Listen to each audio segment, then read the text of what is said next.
ইংকি ডাঙৰীয়াকে আদি কৰি নিকঞ্জ কথা তেখেত গোটেইখিনি টিমটো আজি কংগ্ৰেছৰ দলৰ পৰা ত্যাগ কৰি 4,622 ভোটাৰ তেওঁলোকৰ লগত লৈ অহাৰ কাৰণে মোৰ ফালৰ পৰা টিম কাৰ্বি আংলং তৰফৰ পৰা বা ভাৰতীয় জনতা পাৰ্টি হয় মই আন্তৰিক অভিনন্দন জনাইছোঁ। কাৰ্বি আংলং আপোনালোকে জানে এতিয়া স্থায়ী শান্তি হৈছে। স্থায়ী শান্তি হোৱাৰ লগে লগে কাৰ্বি আংলঙত ২৬টা সমষ্টিত সমান্তৰাল হিচাপে ডেভেলপমেণ্ট কামবিলাক পূৰণ হৈছে। আগতে কাৰ্বি আংলঙত যে ইয়াত বনৰ কালচাৰ আছে, যে বন হৈ থাকে 36 আৱাৰ্ছ 72 আৱাৰ্ছ 100 ঘণ্টা 200 ঘণ্টা এই পৃথিৱীত বন হৈ থাকে। কিন্তু কেন্দ্ৰ চৰকাৰ ৰাজ্য চৰকাৰৰ লগত 6টা অগ্ৰপন্থী সংগঠনৰ লগত আলাপ আলোচনা কৰি শান্তি চুক্তি কৰা হৈছে। অমিত শ্বাহ গৃহমন্ত্ৰী তেখেতৰ নেতৃত্বত ডক্টৰ হিমন্ত বিশ্ব শৰ্মাৰ চেষ্টাৰ ফলত টিম কাৰ্বি আংলঙত একেলগে আলাপ আলোচনা কৰি তেখেতসকলৰ শান্তি চুক্তি কৰা হৈছে। মেমৰেণ্ডাম অফ ছেটেলমেণ্ট 2021 শান্তি চুক্তি হোৱাৰ লগে লগে কাৰ্বি আংলঙৰ স্থায়ী শান্তি হৈছে। আগতে আপোনালোকে জানে কাৰ্বি আংলঙৰ সংঘাত, হিন্দু জাতি বিজাতিৰ লগত সংঘাত, কাৰ্বি ৰেংমাৰ সংঘাত, কাৰ্বি ডিমাচা সংঘাত আমি দেখা পাইছোঁ, কাৰ্বি কুকি সংঘাত।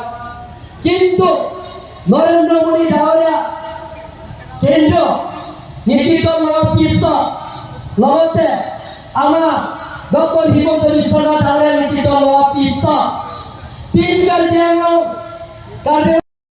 হোৱাৰ পিছত কাৰ্বি আংলঙত এতিয়া স্থায়ী শান্তি হৈছে। সকলো জাতি জনগোষ্ঠীৰ লগত লৈ কাৰ্বি আংলঙত সমান্তৰাল হিচাপে এতিয়া ডেভেলপমেণ্ট কামবিলাক হৈ আছে।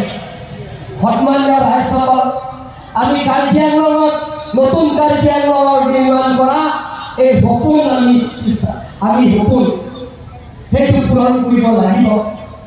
কাৰ্বি আংলঙত ২৬টা সমষ্টিত ৰাস্তা পদূলিৰ পৰা আৰম্ভ কৰি আমি আপোনালোকক চাওঁ 2টা বছৰৰ ভিতৰত আপোনালোকক মই আজি এই সভাতে মই আপোনালোকক ঘোষণা কৰিম। 2টা বছৰৰ ভিতৰত কাৰ্বি আংলঙৰ ৰাস্তা পদূলিৰ পৰা আৰম্ভ কৰি বেলেগ বেলেগৰ আঁচনি বহুত পৰিৱৰ্তন আপোনালোকে দেখা পাব বুলি মই আপোনালোকক প্ৰতিশ্ৰুতি দিছোঁ। ধন্যবাদ। ইষ্ট কাৰ্বি আংলং ডিষ্ট্ৰিক্ট কংগ্ৰেছৰ অফিচ বেৰা উপ সভাপতি ভাইচ প্ৰেচিডেণ্ট জেনেৰেল ছেক্ৰেটাৰী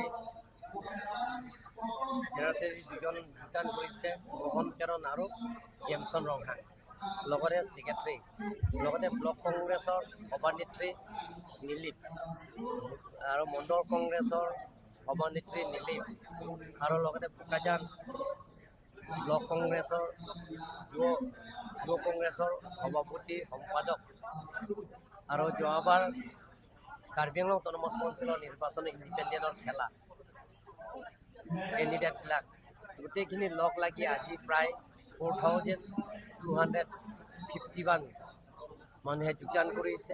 বিশেষকৈ ডিষ্ট্ৰিক্ট কংগ্ৰেছৰ নেতৃত্ব লোৱা আগতে তেওঁলোকক আজি যোগদান কৰাইছে। ৰাতুল তেৰণ, লগতে চেমছন এমপি তেখেতলোকৰ কেণ্ডিডেটো আছিলে আৰু লগতে উপ সভাপতিও আছে, সাধাৰণ সম্পাদক আছে, আসাম প্ৰদেশ কংগ্ৰেছৰ তেওঁলোকে নেতৃত্ব আছে।